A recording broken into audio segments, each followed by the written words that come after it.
/ that I showed you, where webmasters can go and download new pad files that have been submitted. So that's one way that they populate their directories, and it's kind of the above board way.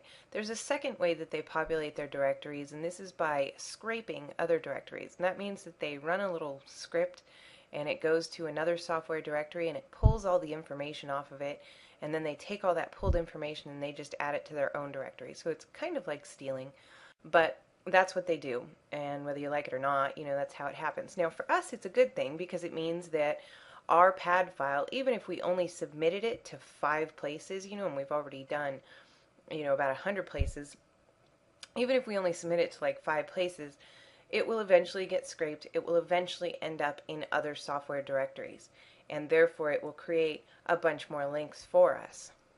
But if you want to speed that process up a little bit, I can show you 2 ways to do that. The first one is to go back to our old friend asp-shareware.org/pad. We've been here a couple times, and we're going to go again. Click on Author Resources, and then click on the Pad Supporting Archives link. Click on Shareware Download Sites, and it's going to open in a new window for us.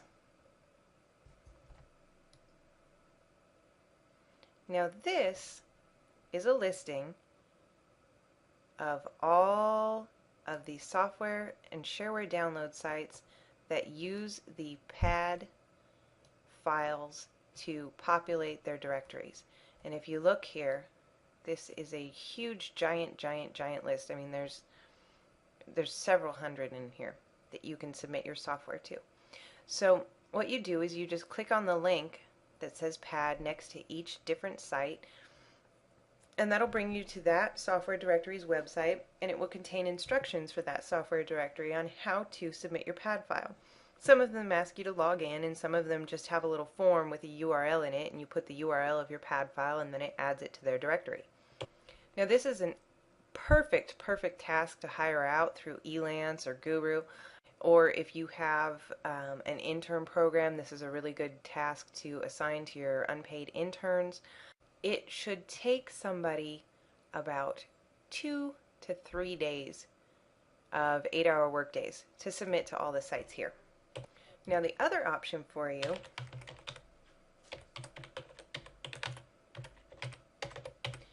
is to actually purchase the paid version of one of these demos that we've been using, and that's going to allow you to submit to a ton of other sites. The demos only allow you to submit to 20 or 50, and the paid versions are often quite a few more.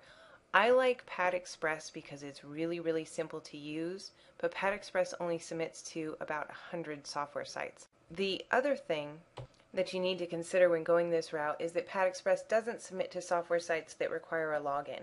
So that is something that you'll need to do by hand, have an outsourcer to do, or just skip altogether. So you've got 2 options here. Number 1 is to leave it as it is and leave it done as much as we've done so far, and allow the software directories to scrape each other and scrape that asp.shareware.org site, and allow your site and your software to be listed over time through them, creating links for your site. And that'll take a little bit longer because it does require, all of the scraping to happen and stuff. So it might take a couple of months to really see dramatic results. The other thing that you can do, of course, is to purchase the full version of a pad submission software like the dummy software, and that's what I use. The other thing that you can do, like I said, is to hire an outsourcer to go ahead and do your submissions for you. So I've left this part kind of open-ended because there's 3 ways for you to approach it, and depending on your budget and depending on your time constraints, it's up to you which one you want to do. All 3 of them will produce results for you. It just is a matter of how much faster those results come for you. Obviously, if you submit to more sites today, you'll get faster results. So again, depending on your budget and your time constraints, it's up to you how you want to complete this. Whichever route you decide to go, the next step is to duplicate the process. So we've created one piece of software, created one pad file to match that software, and submitted it to the software directories. Now we still have that Firefox toolbar that we created, And what you'll do is you'll create a pad file for that Internet Explorer toolbar. You use the same screenshots and the same icon and upload it to the same folder on your website. You might just want to call the pad file something different, call it Firefox pad.xml, and leave it in that toolbar folder, and then go through and submit that again. And once you get this down, it takes about 5 minutes to complete the submissions. And since PadGen already has all your information in it, as far as your website and all your contact information, it'll take you a few moments just to change the download link to that .xpi file, which is the Firefox toolbar. Then I've got 4 more pieces of software for you to create and submit, and these ones are actually even faster to create than the toolbar that we already created. So let's move on to creating a couple of additional pieces of software, and once you've created them, I'm going to show you step-by-step tutorials for how to create those softwares.